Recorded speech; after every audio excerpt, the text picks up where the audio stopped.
जैसे किसी वृक्ष आदि का एक अंग कट जाए तो भी वृक्ष रहता ही है ना, तो एक के होने पर भी दिखाई दे सकता है, दो मानने की जरूरत नहीं है।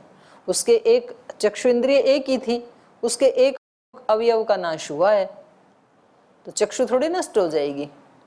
वृक्ष एक ही था, उसकी कोई एक शाखा हमने काट दी तो वृक्ष थोड़ी नष्ट होगा। तो यहाँ पर आप जो कह रहे हैं ऐसी बात है नहीं। एक विनाशे, एक का नाश हो जाने पर, द्वितीय अविनाशात, दूसरे का विनाश न होने से, ये जो आपने 9वें सूत्र में हेतु दिया था, इति अहेतु, ये आपका हेतु उचित नहीं है, अहेतु है ये। कस्मात् वृक्षस्य ही कासुचित शाखासु छिन्नासु उपलभ्यते एव वृक्षः, जैसे वृक्ष की किसी शाखा को काट देते हैं तो भी वृक्ष थोड़ी नष्ट होता है, वृक्ष तो उपलब्ध होता ही है। तो ऐसे ही हम आंख में मानेंगे कि आंख का एक अवयव नष्ट हुआ था तो दूसरे से दिख रहा है। अब सिद्धांती इसका खंडन कर रहे हैं। दृष्टांत विरोधात अप्रतिषेधः, करें ये जो आप दृष्टांत दे रहे हैं ना वृक्ष का आंख के साथ, ये दृष्टांत आपका उचित न होने से अप्रतिषेध, आप आत्मा का प्रतिषेध नहीं कर सकते हैं, आत्मा तो होता ही है। कैसे? न कारण द्रव्यस्य विभागे कार्य द्रव्यम अवतिष्ठते नित्यत्व प्रसंगात, कारण द्रव्य का विभाग हो जाने पर, नाश हो जाने पर कार्य द्रव्यम न अवतिष्ठते, कार्य द्रव्य भी नहीं रहता है, नित्यत्व और फिर भी यदि रहे तो नित्यत्व का प्रसंग होने लगेगा, वो नित्य होने लगेगा फिर वो कार्य। जैसे तंतु आदि का नाश होने से वस्त्र रह नहीं सकता है, या आप यूं कहो कि जी वस्त्र तो रह सकता है, थोड़े से तंतु निकाल देंगे हम उसमें से तो फिर वो पूर्ववत वस्त्र तो नहीं रहेगा, तो चेंज हो जाएगा ना, तो पहले वाले का तो स्वरूप चेंज हो ही जाएगा। बहुषु अवयवीषु यस्य कारणानि विभक्तानि तस्य विनाश, येषाम कारणानि अविभक्तानि तानि अवतिष्ठन्ते। जैसे बहुत सारे अवयव हैं तो बहुषु अवयवीषु, बहुत सारे अवयवियों में, क्योंकि आपने वृक्ष का ही उदाहरण लिया ना, तो और भी तो अवयवी हैं, केवल वृक्ष नहीं है ना। बहुषु अवयवीषु यस्य कारणानि विभक्तानि, जिसके कारण द्रव्य नष्ट हो गए हैं, तस्य विनाश, उस कार्य द्रव्य का भी विनाश हो जाता है। भाई केवल एक वृक्ष का ही उदाहरण क्यों लिया आपने, और उसके एक अवयव का नाश हुआ है ना, यदि उसके कारण द्रव्यों का नाश कर दें तो कार्य द्रव्य भी नष्ट हो जाएगा, तो ये भी तो दृष्टांत बन सकता है। तो आपने ये उचित दृष्टांत नहीं लिया यहाँ पर, ये कहना चाह रहे हैं। ये बहुत सारे ऐसे भी अवयवी हैं यस्य कारणानि विभक्तानि तस्य विनाश, जिनके कारण द्रव्यों का नाश कर दें तो कार्य द्रव्य का नाश हो जाता है। येषाम कारणानि अविभक्तानि तानि अवतिष्ठन्ते, और जिन कार्य द्रव्यों के कारण को नष्ट नहीं करते हैं तो वो कार्य द्रव्य नष्ट नहीं होते हैं, वो स्थित रहते हैं। ये एक अर्थ हुआ सूत्र का। अथवा दूसरा अर्थ क्या हो सकता है दृष्टांत विरोध का?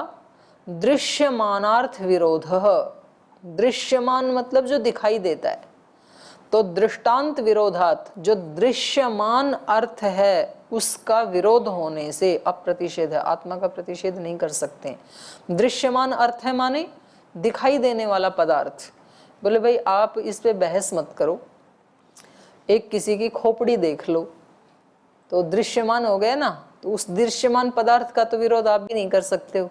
जैसे कोई व्यक्ति मर गया तो नाक तो जल गई उसकी, तो खोपड़ी देखी होंगे ना कभी कभी, तो यहाँ दो खड्डे दिखाई देते हैं। तो भाई यदि एक ही था और नाक का व्यवधान था तो मरने के बाद खोपड़ी को जला देने के बाद एक ही खड्डा मिलना चाहिए ना फिर। तो ये तो दृश्यमान पदार्थ है, तो इसका तो आप विरोध नहीं कर सकते।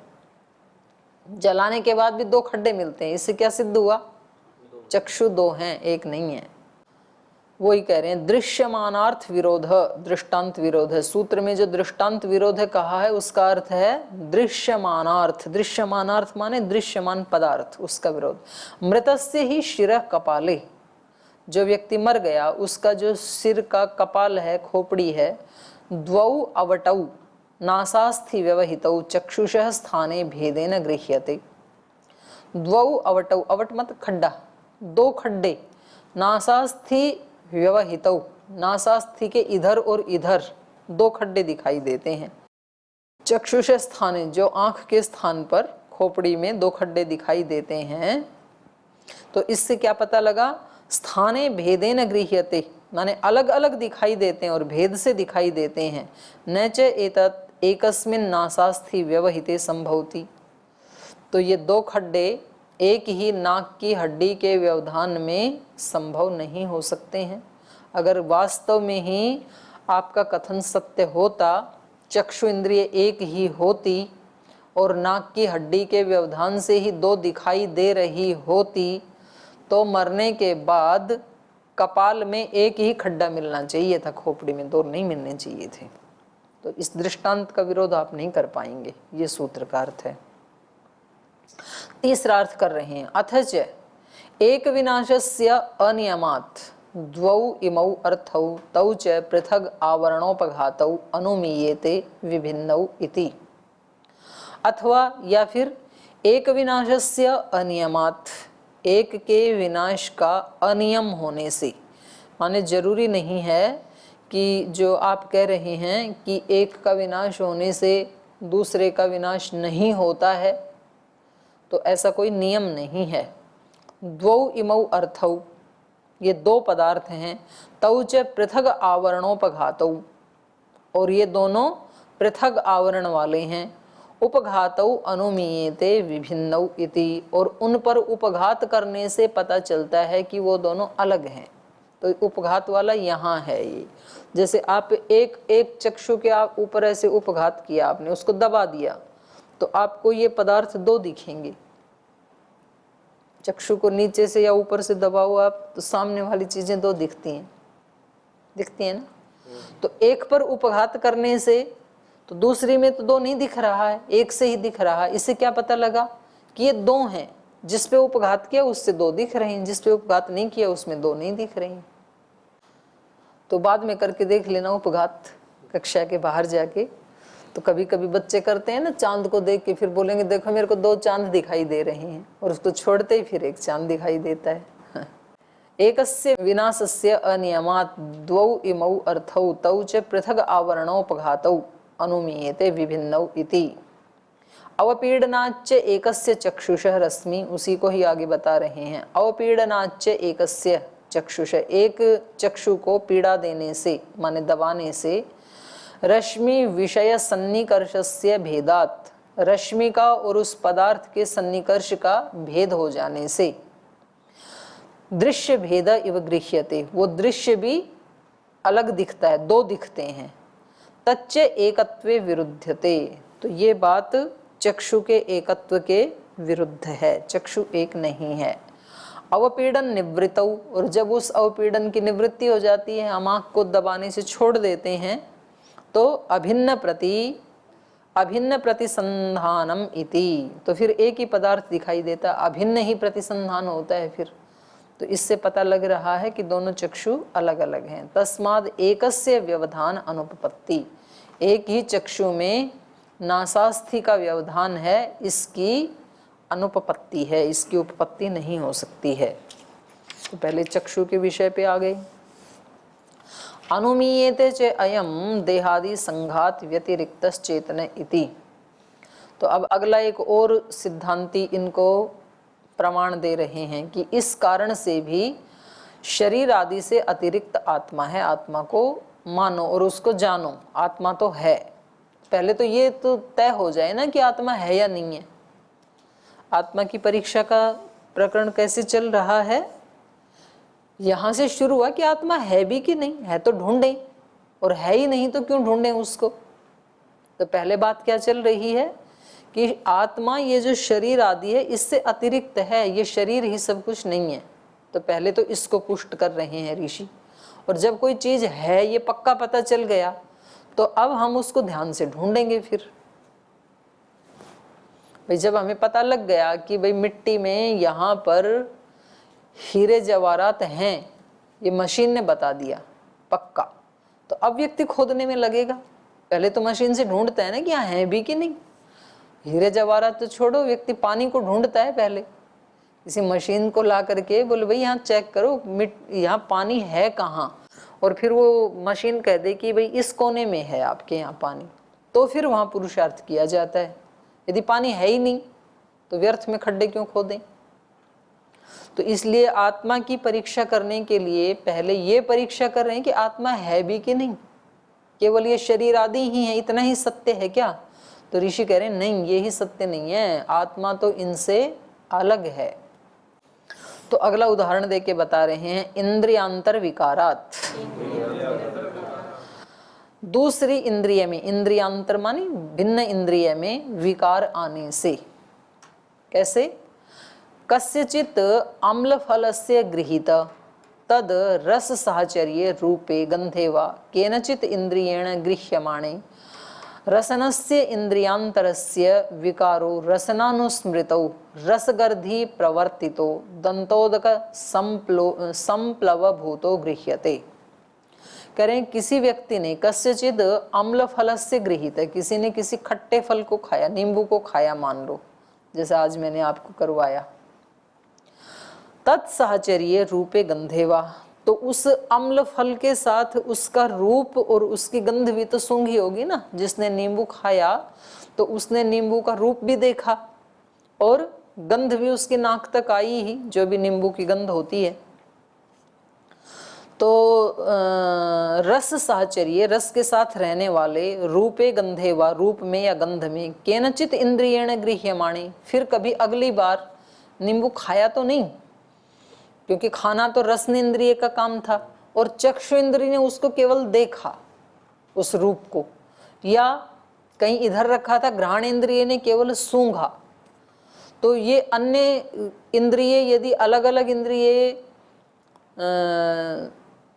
आत्मा होते, सात्मक होते यदि, तो इसका टेस्ट जो चखा, इसका अनुभव इसको स्मरण नहीं आना चाहिए था ना, या इसका अनुभव इसको स्मरण नहीं आना चाहिए था। लेकिन होता क्या है, उसका रूप देखते ही मुंह में पानी आ जाता है कि खट्टा है ये, या उसकी गंध सूंघते ही मुंह में लार आ जाती है। तो इंद्रियांतर में विकार हो गया ना।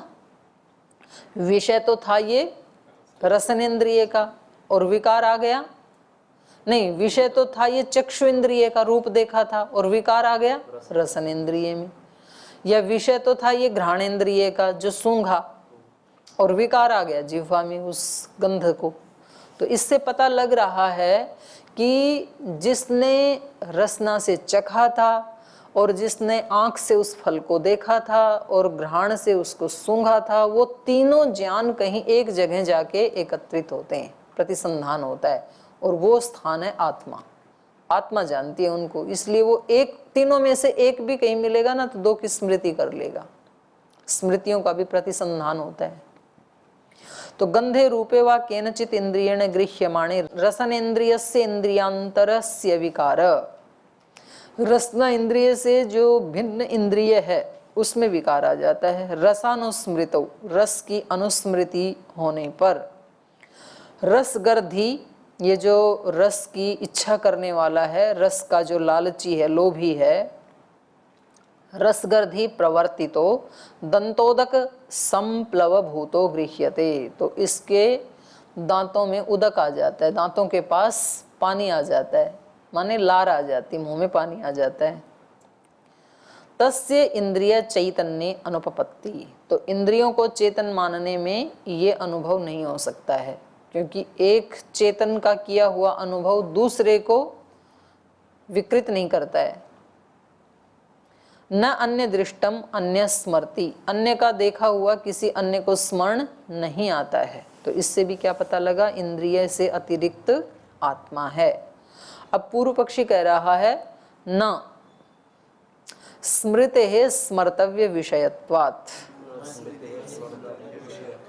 हाँ, तो न पे अल्प विराम लगा लो। पूर्व पक्षी कह रहा है न, ऐसा नहीं है कि आत्मा शरीर आदि से अतिरिक्त है इसलिए उसको स्मरण आया। आत्मा के कारण स्मरण नहीं आया, आत्मा के कारण मुंह में पानी नहीं आया, तो किस लिए आया? स्मृते है स्मर्तव्य विषयत्वात्। ये जो स्मृति है ये स्मर्तव्य विषय के कारण आई। स्मर्तव्य विषय क्या है? वो खट्टा फल, नींबू। वो जब सामने आया तब स्मृति आई। आत्मा तो उससे पहले भी थी। जब तक वो विषय नहीं आया तब तक मुंह में पानी नहीं आया। जब वो विषय सामने आया तब मुंह में पानी आया। तो इससे क्या पता लगा कि मुंह में पानी आने का या स्मृति आने का कारण क्या है? वो विषय है, न कि आत्मा। तो स्मृति है स्मर्तव्य विषयत्वात्, स्मृति के स्मर्तव्य विषय वाला होने से। स्मृति नाम धर्मो निमित्तात् उत्पद्यते। स्मृति किसको कहते हैं? जो किसी निमित्त से उत्पन्न हो जाए उसको तो स्मृति कहते हैं। तस्याः स्मर्तव्यो विषयः। तो वो जो स्मृति है उस स्मृति का विषय क्या है? स्मर्तव्य विषयः, जिसके कारण ये स्मृति आई। अर्थात वो नींबू या आंवला या आम, वो खट्टा फल जो भी है, उसके कारण स्मृति आई है। तत्कृत इंद्रियांतर विकारो नात्मकृत इति। तो उस फल के कारण इंद्रियांतर में विकार आया है, न कि आत्मा के कारण। इन्होंने कहा था ना कि आत्मा के होने से आत्मा में वो सारे ज्ञान जाके इकट्ठे होते हैं इसलिए स्मृति आई। बोले नहीं, आत्मा के कारण नहीं आई बल्कि उस स्मर्तव्य विषय के कारण आई। तो उसका उत्तर दे रहे हैं, तदात्म गुण सद्भावात् अप्रतिषेधः। कह रहे हैं भाई ये जो स्मृति आई उस फल को देख करके, ये स्मृति तो आत्मा का गुण है। ये स्मृति रहती कहाँ है? आत्मा में ही रहती है, ज्ञान के साथ ही तो रहती है ना स्मृति। तो कहा तदात्म गुण सद्भावात्, उस स्मृति के आत्मा का गुण होने से अप्रतिषेध है। आत्मा का प्रतिषेध आप नहीं कर सकते हैं, आत्मा को तो मानना ही पड़ेगा। तस्या आत्मगुणत्वे सति, ये थोड़ा ना मिसप्रिंट हो गया, सती कर लो 30 की जगह। तस्या उस स्मृति के आत्मगुणत्वे सति, आत्मा का गुण होने से सद्भावाद अप्रतिषेध आत्मनः, आत्मा के सद्भाव का आप प्रतिषेध नहीं कर सकते हैं, आत्मा की सत्ता का प्रतिषेध नहीं कर सकते हैं, क्योंकि स्मृति गुण आत्मा का ही है। ये जो स्मृति आ रही है आत्मा के कारण ही आ रही है। यदि स्मृति आत्मगुणः एवं सति स्मृति उपपद्यते न अन्य दृष्टम अन्य स्मृति इति। बोली यदि ये स्मृति आत्मा का गुण मानेंगे तभी, एवं सति ऐसा होने पर ही स्मृति उपपद्यते, तभी स्मृति की उपपत्ति होगी। अगर आत्मा का गुण नहीं मानेंगे तो न अन्य दृष्टम अन्य स्मृति इति, दूसरे का देखा हुआ दूसरे को स्मरण आ ही नहीं सकता है। तो स्मृति होती ही आत्मा के कारण है। यदि अलग अलग इंद्रियों को चैतन्य मानेंगे तो अन्य के अनुभव किए हुए का अन्य को स्मरण नहीं हो सकता है। इंद्रिय चैतन्य तु, यदि इंद्रियों को चेतन माने तो नाना कर्तृकाणाम विषय ग्रहणानाम अप्रतिसंधानम, तो अनेक जो भिन्न भिन्न कर्ता हैं उनका विषय ग्रहणानाम, उनका जो ग्रहण, विषयों का ग्रहण किया, आँख ने रूप का ग्रहण किया, कान ने शब्द का ग्रहण किया, नाक ने घ्राण का ग्रहण किया और त्वक ने स्पर्श का ग्रहण किया और रसना ने रस का ग्रहण किया, इन सब का अप्रतिसंधानम, सब अलग अलग रहेंगे क्योंकि सब चेतन है। तो एक दूसरे का एक दूसरे को क्या पता, प्रतिसंधान होगा ही नहीं, जुड़ाव कहीं एक जगह होगा नहीं। अप्रतिसंधाने वा, और जब तक प्रतिसंधान नहीं होगा विषय व्यवस्थानुपपत्ति, विषयों के व्यवस्था की उपपत्ति हो ही नहीं सकती है कि मैंने ही इसको देखा था अब मैं उसी को खा रहा हूँ या अब उसी को सूंघ रहा हूँ, ये हो ही नहीं सकता है यदि आत्मा को नहीं माने तो। ये तो तभी होगा कि जब ये सारे ज्ञान जाकर के कहीं एक जगह एकत्रित होते हैं और वो एक इन सब ज्ञानों को अनुभव करता है, तभी ये स्मृति उत्पन्न होगी। तो इसलिए एकस्तु चेतनो, एक ही है चेतन, और वो कैसा है? अनेकार्थदर्शी, अनेक अर्थों को, पदार्थों को देखने वाला है, वो सब का अनुभव करने वाला है। भिन्न निमित्तः, भिन्न भिन्न निमित्तों से, कोई अनुभव वो आँख से करता है, कोई घ्राण से करता है, कोई कान से करता है। भिन्न निमित्तः पूर्व दृष्टम अर्थम स्मरति इति, इसलिए पहले देखे हुए पदार्थ का वो स्मरण भी करता है। एकस्य अनेकार्थदर्शिन, वो आत्मा एक है लेकिन अनेकार्थदर्शिन, अनेक विषयों को देखने वाला है वो। दर्शन प्रतिसंधानात्, क्योंकि दर्शन का मतलब है यहाँ पर ज्ञान, उन सब ज्ञानों का, उन सब दर्शनों का प्रतिसंधान होने से। स्मृते आत्मगुणत्वे सति, और स्मृति का आत्मगुण वाला होने पर ही सद्भाव, तब ही उसकी सत्ता हो सकती है स्मृति की, आत्मा का गुण है तो ही। विपर्य च अनुपपत्ति, यदि आत्मा का गुण नहीं मानेंगे तो स्मृति हो ही नहीं सकती है, क्योंकि दूसरे का अनुभव किया हुआ दूसरे के स्मरण में नहीं आता है। और ये स्मृति बहुत जरूरी है आत्मा में होना। क्यों?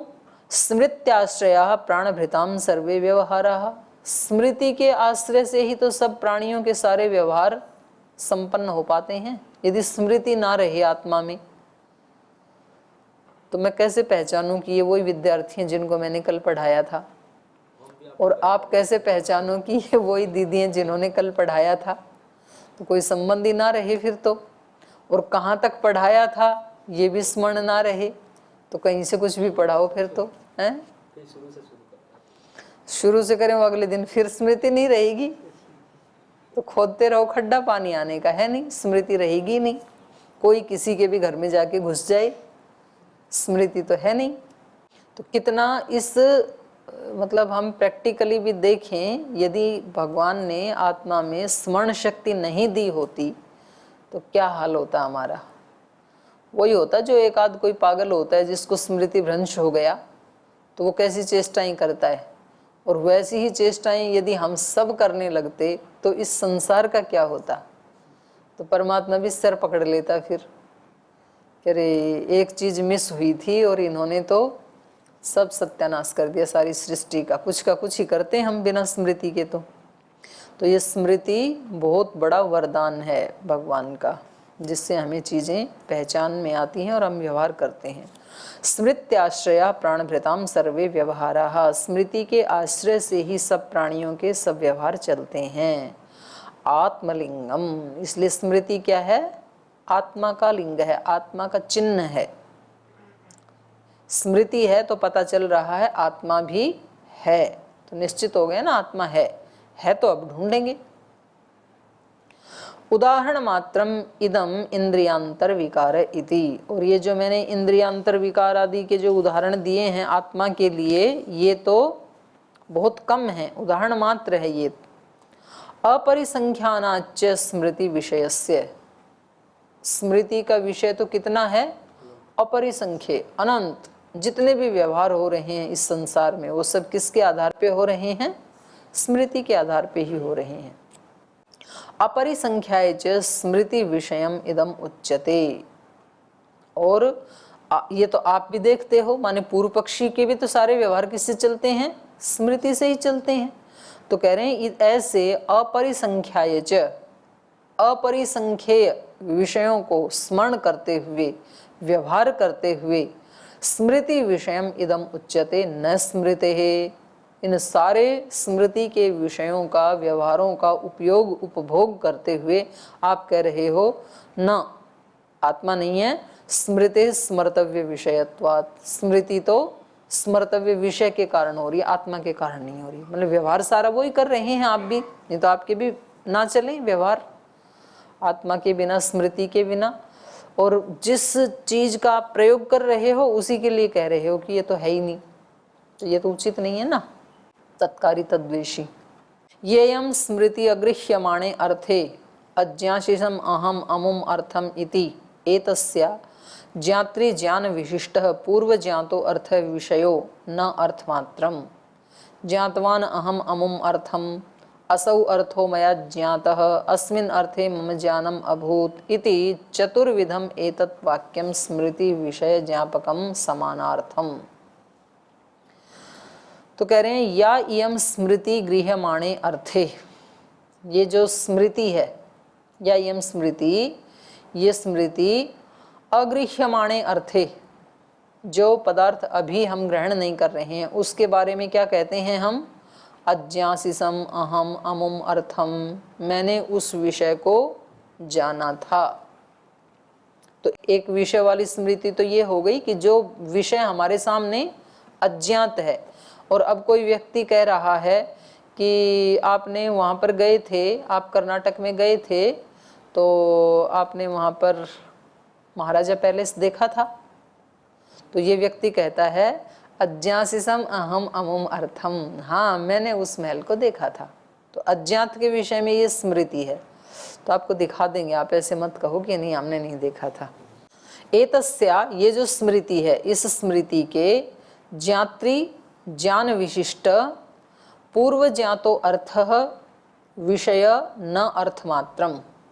तो ये जो स्मृति है इसमें क्या क्या होता है? ज्ञाता होता है, ज्ञान होता है, ज्ञान विशिष्ट होता है, और पूर्व ज्ञात अर्थ होता है, अर्थात वो विषय होता है, न अर्थ मात्रम।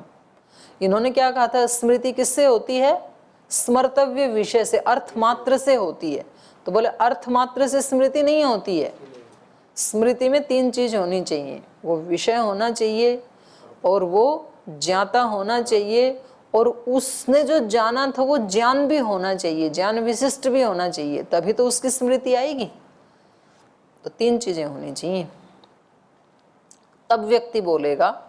जैसे यहाँ पर ये तीन वाक्य बता रहे हैं, ज्ञातवान अहम अमुम अर्थम, मैंने उस पदार्थ को जाना, या मैं उस पदार्थ को जान चुका हूं।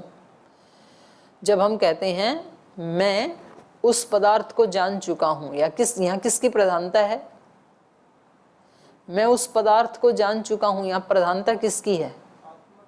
आत्मा की है। यहाँ पर कर्ता की प्रधानता है। यहाँ पर ज्ञातवान अहम अमुम अर्थम, ज्ञाता की प्रधानता है ना। यहाँ पर असौ अर्थो मया ज्ञातः, यहाँ किसकी प्रधानता है? असौ अर्थो मया ज्ञातः, यहाँ अर्थ की प्रधानता है, विषय की प्रधानता है। और अस्मिन अर्थे मम ज्ञानम अभूत, अस्मिन अर्थे मम ज्ञानम अभूत, यहाँ ज्ञान की, मेरा ज्ञान हो चुका है इस विषय में। तो ये तीन प्रकार का है। चतुर्विधम एतत् वाक्यम स्मृति, तो ये चार प्रकार के वाक्य बताए ना। पहले क्या बताया था?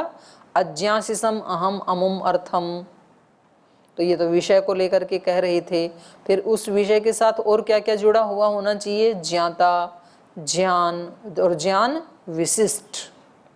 चतुर्विधम एतत् वाक्यम, माने वाक्य एक ही है। जैसे ऊपर हमने कहा ना अज्ञासिसम अहम अमुम अर्थम, तो एक ही बात कही जा रही है। उसी बात को क्या कह रहे हैं? ज्ञातवान अहम अमुम अर्थम, ये भी वही बात है। असौ अर्थो मया ज्ञात, ये भी वही अर्थ दे रहा है। अस्मिन अर्थे मम ज्ञानम अभूत, ये भी वही बात हो रही है। तो एक ही वाक्य को चार प्रकार से कहा जा रहा है। किसी वाक्य में कर्ता की प्रधानता है, किसी वाक्य में विषय की प्रधानता है, किसी वाक्य में ज्ञान की प्रधानता है, किसी वाक्य में तीनों की प्रधानता है। लेकिन तीन की तो अवश्य ही प्रधानता है। चतुर्विधम एतत् वाक्यम, तो चार प्रकार से एक ही वाक्य को कहा जा सकता है, जो स्मृति विषय ज्ञापकम, जो स्मृति की विषय का ज्ञापक है जो वाक्य। समानार्थम, अर्थ एक ही है चारों का, लेकिन चारों में प्रधानता अलग अलग है। सर्वत्र खलु ज्ञाता ज्ञानम जेयम च गृह्यते, और स्मृति के जितने भी विषय हैं उन सब में एक ज्ञाता होता है, एक ज्ञान होता है, और एक ज्ञेय होता है। इन तीनों के होने से ही कोई स्मृति उत्पन्न होती है। अकेले पदार्थ के सामने आने से नहीं हो सकती। पदार्थ तो आ गया, लेकिन यहाँ आत्मा है ही नहीं, तो कितने ही नींबू लाके डाल दो जब आत्मा नहीं है तो। अथ प्रत्यक्षे अर्थे या स्मृति तया त्रीणि ज्ञानानि एकस्मिन् अर्थे प्रतिसंधीयन्ते, समान कर्तृकाणि न नाना कर्तृकाणि न अकर्तृकाणि किम तर्हि एक कर्तृकाणि। तो कह रहे हैं प्रत्यक्ष अर्थ या स्मृति, किसी प्रत्यक्ष पदार्थ को सामने रख करके जो स्मृति उत्पन्न हो रही है, तया उस स्मृति के द्वारा त्रीणि ज्ञानानि, तीन ज्ञानों को एकस्मिन् अर्थे प्रतिसंधीयन्ते, किसी एक पदार्थ में तीन ज्ञानों को जोड़ा जा रहा है। वो जो तीन ज्ञान हैं उनमें समान कर्तृकाणि, एक ही कर्ता वाले हैं वो तीनों ज्ञान। न नाना कर्तृकाणी, ना तो भिन्न भिन्न कर्ताओं के हैं वो तीनों ज्ञान, न अकर्तृकाणी, और न ही वो बिना कर्ता के वो ज्ञान हो रहे हैं। किम तर्री, तो क्या हो रहे हैं, एक कर्तृकाणी, एक ही कर्ता से हो रहे हैं तीनों ज्ञान। अद्राक्षम अमुम अर्थम, इस पदार्थ को मैंने देखा था, यम एतरहि पश्यामि, जिसको मैं अभी देख रहा हूं।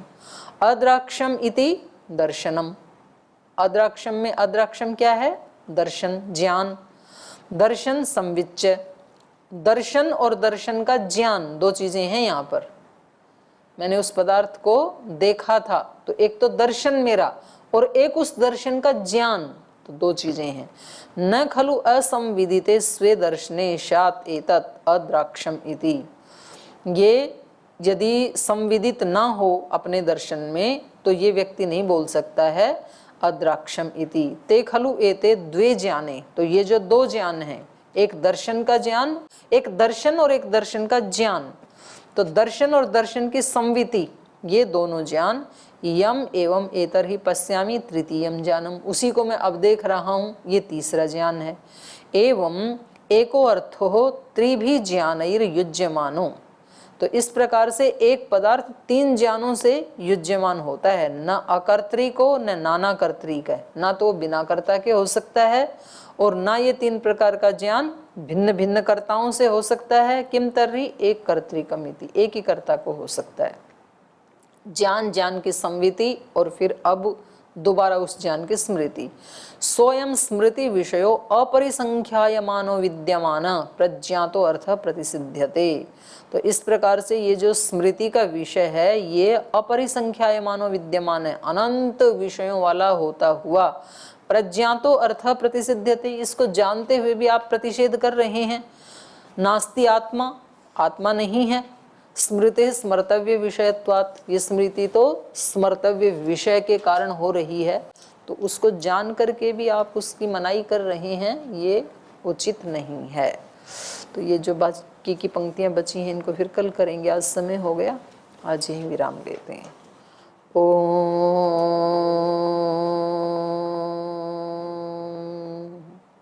शांति शांति शांति।